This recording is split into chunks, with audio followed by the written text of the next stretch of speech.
This Christmas tradition was never supposed to exist. It didn't start with ancient legends or magic. It started during the Cold War, inside a military base. When a red phone rang, a child asked, "Is Santa Claus there?" That one wrong number changed Christmas forever.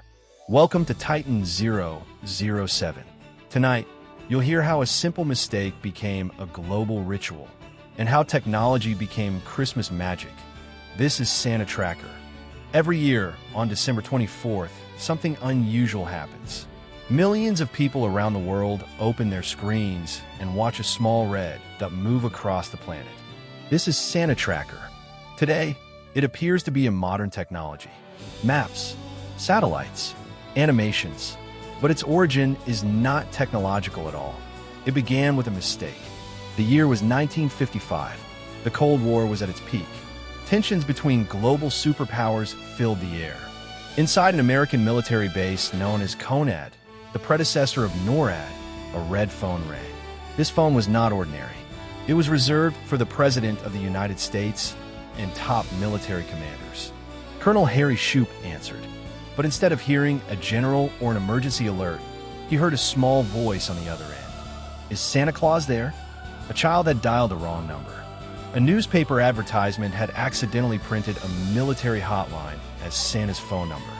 In a moment that would define history, Colonel Shoup did not hang up. He did not correct the child. He did something unexpected. He turned to his operators and said, "Give him information.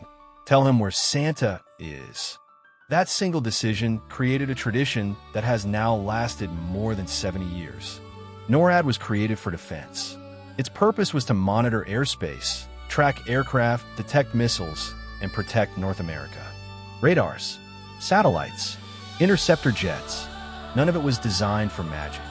Yet on that night, the military chose humanity over protocol. They chose imagination over formality. Children kept calling.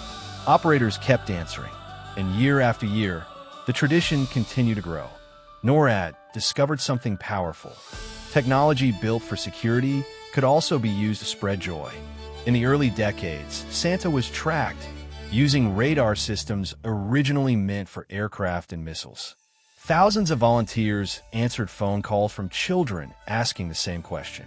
Where is Santa now? In 1997, the tradition entered the digital age. NORAD launched its first website, allowing people to follow Santa online.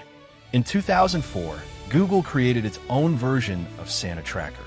More playful, more animated, full of games and interactive features. The inspiration came directly from NORAD's tradition. Today, Santa Tracker is a global phenomenon. Millions of users across the world follow Santa's journey. There are 3D maps, multiple languages, videos, music and stories, mobile apps, and AI-powered animations. NORAD even explains that Rudolph's red nose can be detected by satellites because it emits an infrared signature, the same way rockets do. Over time, myths began to grow. Some believe NORAD truly tracks Santa Claus. NORAD never fully denies it. Others say Rudolph's nose is visible from space. NORAD explains it with infrared heat, a scientific answer wrapped in Christmas spirit. Mathematicians have calculated that Santa would need impossible speed to deliver billions of gifts in one night. NORAD's response is simple. Santa uses Christmas magic, and one rule never changes. The tracker never shows Santa arriving at your house, because Santa only comes when children are asleep. Today, Santa Tracker is no longer just a map. It is a ritual. Families gather around screens. Generations share the same tradition. It became one of the first true digital traditions in history. Every year, more than 1,000 volunteers answer phones, keeping the magic alive. Millions watch the red dot travel across Europe, Africa, Asia, and the Americas. And when Santa flies over Slovenia, even in Tomage, the feeling is the same. Something magical is out there. This story still lives because it reminds us of something important. That one small mistake, one wrong number, can connect the world.